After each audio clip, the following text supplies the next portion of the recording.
முருகப் பெருமானின் அருளை பெற்று தரும் மிக முக்கியமான விரதம் சஷ்டி விரதமாகும். திதிகளில் 6வது திதியாக வரும் சஷ்டி திதியில் விரதம் இருந்து வழிபட்டால் தீராத துன்பங்கள் அனைத்து தீர்ந்து விடும் என்பது நம்பிக்கை. ஐப்பசி மாத சஷ்டியிலேயே முருகப் பெருமான் சூரபத்மனை வதம் செய்து தேவர்களை காத்ததாக புராணங்கள் சொல்கின்றன.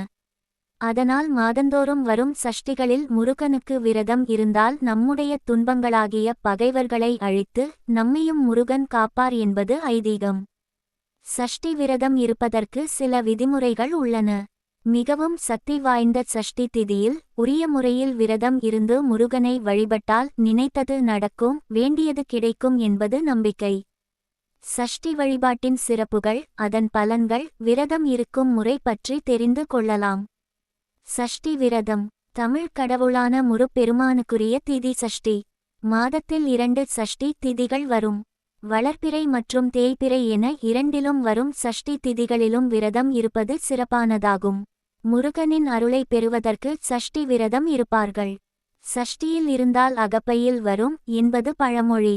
இதனால் குழந்தை இல்லாதவர்கள் மட்டுமே சஷ்டி விரதம் இருக்க வேண்டும் என்ற கருத்து நிலவுகிறது. சஷ்டி விரதம் யாரெல்லாம் இருக்கலாம்? குழந்தை வரம் வேண்டுபவர்கள் ஐப்பசி மாதத்தில் வரும் மகா கந்தஷ்டியின் போது தான் விரதம் இருப்பார்கள். ஆனால் மகா கந்தஷ்டி மட்டுமின்றி மாதந்தோறும் வரும் சஷ்டிகளிலும் விரதம் இருந்தால் முருகனின் அருளால் நிச்சயம் குழந்தை பேறு கிடைக்கும்.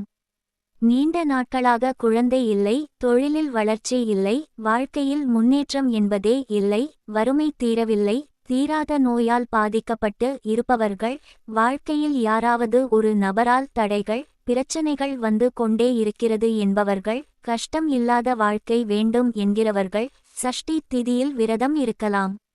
எத்தனை சஷ்டியில் விரதம் இருக்க வேண்டும்? வாழ்க்கையில் வளர்ச்சி வேண்டும், நல்ல விஷயங்களுக்காக சஷ்டி விரதம் இருக்கிறோம் என்கிறவர்கள் வளர்பிறை சஷ்டி திதியில் விரதம் இருக்க துவங்கலாம்.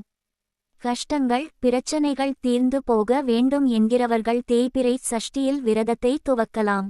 ஆனால் எந்த சஷ்டியில் விரதம் இருக்க துவங்கினாலும் முருகன் அருள் செய்வார். எந்த கோரிக்கையை முன் வைத்து சஷ்டி விரதம் இருந்தாலும் சரி, அந்த கோரிக்கை நிறைவேறும் வரை அல்லது குழந்தை பேறு கிடைக்கும் வரை தொடர்ந்து விரதம் இருக்க வேண்டும். சஷ்டி விரதம் இருக்கும் முறை. விரதம் இருப்பவர்கள் உபவாசமாக இருப்பது சிறந்தது.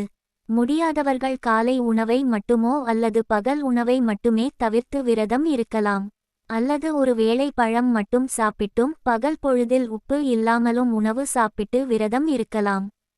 சஷ்டி திதி வரும் நாட்களில் காலையில் எழுந்து தலைக்கு குளித்துவிட்டு முருகனுக்கு வெள்ளை நிற பூக்கள் சூட்டி முருகனுக்குரிய பாடல்கள் பாடி விரதம் இருக்கலாம்.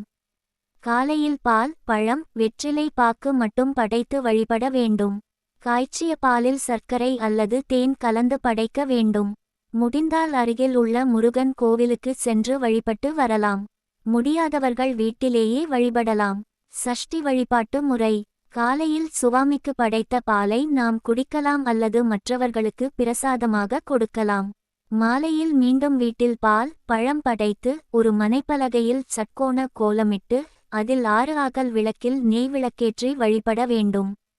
6 விளக்குகளில் ஒரு விளக்காவது நெய் விளக்காக ஏற்றுவது சிறப்பு.